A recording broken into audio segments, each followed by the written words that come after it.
Hong Kong International Airport is one of the busiest airports in the world. To prevent operation disruptions during emergencies, business partners in the airport should have relevant contingency plans in place.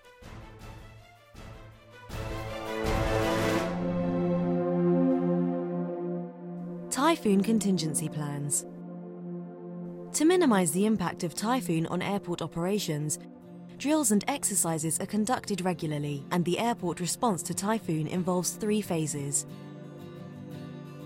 1. Preparedness phase, to coordinate the preparation when typhoon is approaching Hong Kong.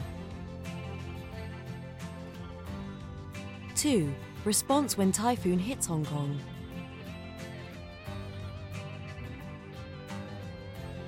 And 3. Post-typhoon recovery for airport operations. When a typhoon strikes Hong Kong, a large number of travellers will be stranded at the airport as a result of delayed or cancelled flights. Coupled with reduced runway slots and flight movements right after the storm, the airport would experience tremendous pressure on operations recovery. The Airport Authority, or AA, and our business partners must work closely together during such times to ensure the continuity and efficiency of airport operations. Under typhoon emergencies, AA would coordinate the communication among all business partners and airport operators so that concerned parties can efficiently carry out the typhoon contingency measures. Typhoon coordination meetings are usually held in the HKIA Tower or at the Airport Emergency Centre, where the Hong Kong Observatory will update airport community on latest typhoon status for contingency preparations.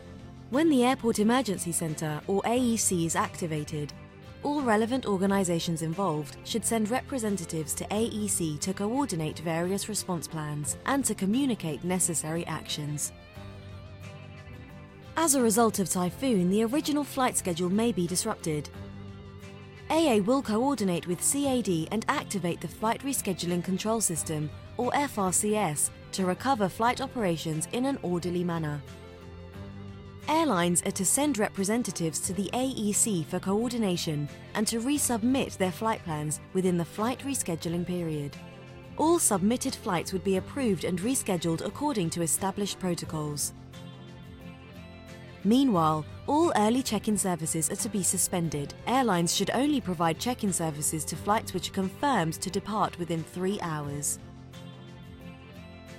Airline and AA would advise passengers to check their flight before coming to the airport. However, passengers may still accumulate, and their assigned boarding gates may also be changed. Airlines therefore need to deploy additional staff at designated crowd management locations and provide assistance to stranded passengers, including check-in and rebooking services. AVSICO will help airlines to perform crowd management and maintain public order. Other services such as APM, food and beverage, immigration and customs clearance, as well as public transport may also need to extend service hours. Safety guidelines on airport lightning warnings. Lightning strikes would affect airfield operations, and the airport has established the Airport Lightning Warning System. Based on lightning information from Hong Kong Observatory and CLP, wireless headset procedure alerts, amber lightning warnings, or red lightning warnings will be issued at different stages of lightning condition. For amber lightning, an amber beacon will be accompanied by a single siren wailing for 5 seconds. For red lightning, a red beacon will be accompanied by a siren wailing for 5 seconds at a 25-second interval until it stands down.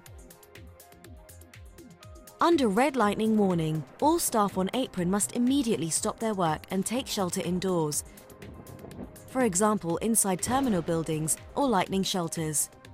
Do not stand near large equipment or metal structures. Do not cluster in groups nor remain in an open area. Airport Systems Contingency Plans. The Automatic People Mover, or APM, is a key mass transit system at the airport. When this system is suspended, AA may evacuate trapped passengers and direct other passengers to use walkways via the broadcasting system. Airline staff should assist affected passengers to proceed to required departures or arrival levels. AVSECO, customs and immigration staff should assist passengers on necessary formalities to continue their trips. The airport baggage handling system processes over 100,000 bags daily. When the system is suspended, airlines should take measures to minimize chaos, for example, to stop handling transit passengers and suspend all early check-in services. Baggage handling contractors should dispatch personnel to the AEC for the updated flight schedule and deploy additional staff to process mishandled baggages. Airlines should also arrange additional manpower to answer baggage-related inquiries. Pandemic preparedness plans. Numerous travellers are arriving at the airport from all over the world each day. Therefore, pandemic control protocols and preventative measures are essential at the airport. Measures implemented are in line with guidelines from Department of Health. Thermal imaging scanners are installed at strategic locations, for example, arrival hall, for temperature screenings of travellers. Travellers with fever symptoms would be taken to the designated medical post by health assistants for further evaluation. If situation warrants, the subject traveller will be taken to the airport quarantined area and be reported to the Department of Health for follow-up actions. When the Department of Health raises the pandemic alert level, arrival and transit passengers may be required to complete health declaration forms. Business partners should familiarise themselves with pandemic response plans by attending regular seminars conducted by the Port Health Office and participating in drills organised by AA. Pamphlets, posters and public announcements are available to raise the awareness of airport users on latest pandemic information. Quarantine measures for inbound pandemic infection. When there is suspected pandemic infection on board an inbound flight, control measures would be jointly carried out by AA, Department of Health, Port Health Office, Centre for Health Protection, airline operators, police, immigration and hospital authority. Affected passengers will be examined and isolated to receive proper medical care. Pandemic control measures will be implemented on board and at the airport to prevent the spreading of disease into Hong Kong. The handling of suspected infection case includes 1. Immediate report to the Port Health Office. 2. Risk assessment of infection for other onboard passengers. 3. Quarantine of suspected cases to prevent pandemic infections from entering Hong Kong. 4. Follow-up on persons in contact with suspected patient by Centre for Health Protection. 5. Health protection to the handling staff. As pandemic infections could be developed quickly, all airport staff must remain vigilant to follow guidelines from Department of Health and pay attention to personal hygiene to defend against pandemics. Land Transport Disruption Contingency Plans. The North Lantau Highway and Airport Express Line are the only land links connecting Hong Kong International Airport and the city. When both land links are suspended, airport operations would be seriously obstructed. At such times, AA will inform passengers of the disruption, arrange crowd control and activate the AEC to manage the situation. Transport Department will activate the Emergency Transport Coordination Centre for liaison with the MTRC, Singmar Control Area Operators, AA, Highways Department and other government agencies, bus and ferry companies for a joint contingency response. Ferry services will be enhanced. Emergency routes may be activated at Sky Pier, Central and Tuen Mun. Bus operators would increase service frequency for ferry connections. Airport evacuation plans upon emergency. In the event of emergencies such as fire, bomb threat, or spillage of hazardous materials, passengers and staff in the affected area must be evacuated immediately. During the evacuation, airport staff should help others to reach the nearest fire assembly point, or FAP.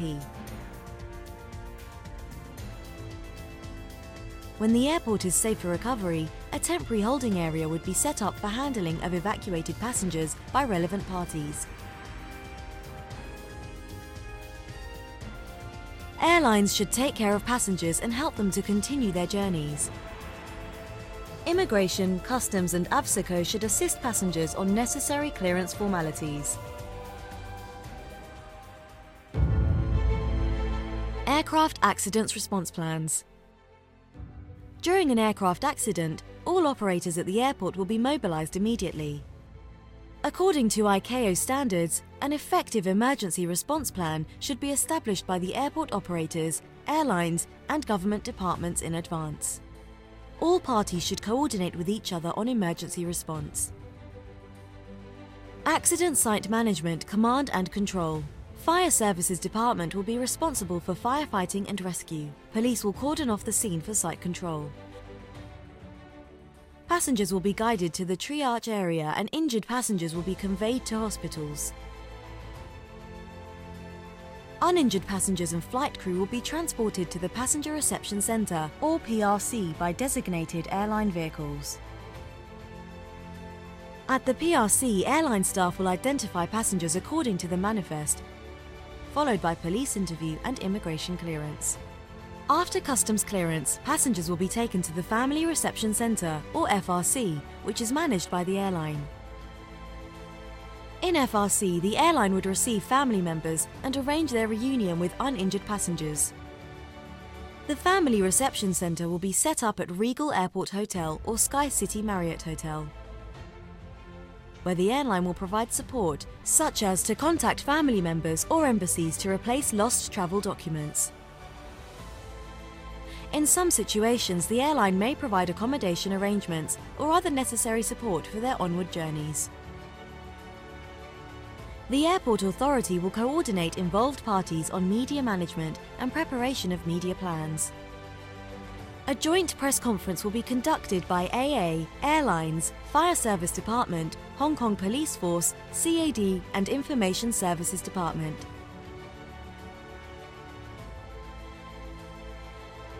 It is important that a coordinated media response is worked out and agreed upon by key stakeholders.